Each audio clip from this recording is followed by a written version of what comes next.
Face au traumatisme provoqué par les différents témoignages sur la guerre d'Algérie, Lionel Jospin a décidé de faciliter l'ouverture des archives sur ce conflit.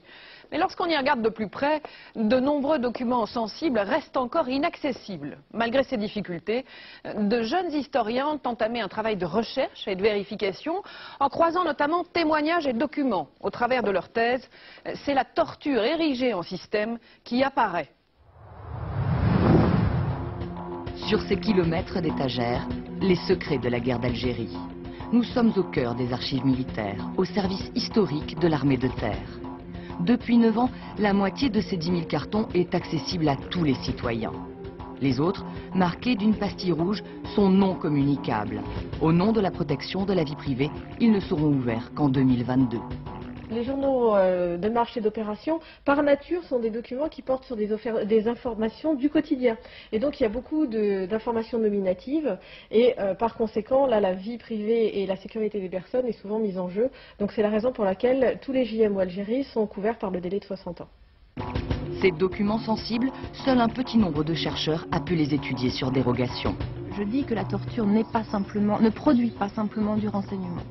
Raphaël Branche est sur le point de publier sa thèse sur l'armée et la torture pendant la guerre d'Algérie.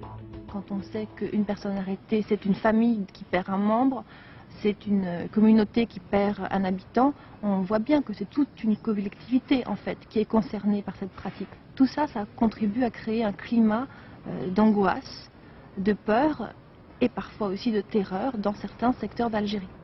Pendant 4 ans, Raphaël Branche a décortiqué les archives. Dans celle de l'armée, conservée au château de Vincennes, le mot torture est banni.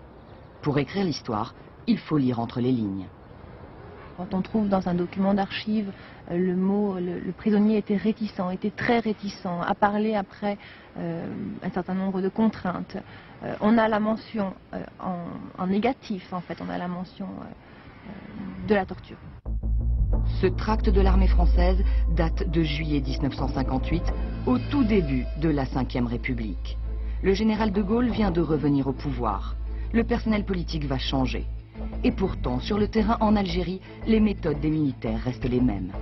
Les tortures ne se sont pas arrêtées avec l'arrivée de Gaulle. L'historienne Claire Moscopo a recueilli de nombreux témoignages d'appelés sur la torture. De Gaulle a donné des ordres pour qu'on arrête la torture. Mais De Gaulle n'a pas été écouté et très certainement il ne s'est pas préoccupé de savoir si ces ordres étaient vraiment, réellement exécutés. Et après 1958, dans les archives, les comptes rendus militaires sont de plus en plus laconiques. Il était important pour l'armée non seulement de cacher les violences par rapport à l'opinion, par rapport à la presse, mais presque à ses propres yeux, parce que ça devenait trop pesant. Longtemps, ce silence a duré. Les récits sur cette période sont restés sans écho. Il aura fallu attendre 37 ans pour que les événements d'Algérie soient qualifiés de guerre. Derrière ces chiffres, ces codes administratifs, la vie, la lutte, la souffrance de milliers d'hommes et de femmes, l'histoire d'une guerre que la France commence à peine à regarder en face. Voici maintenant les principaux livres qui ont été publiés sur ce dossier. La question d'Henri Alleg aux éditions de Minuit.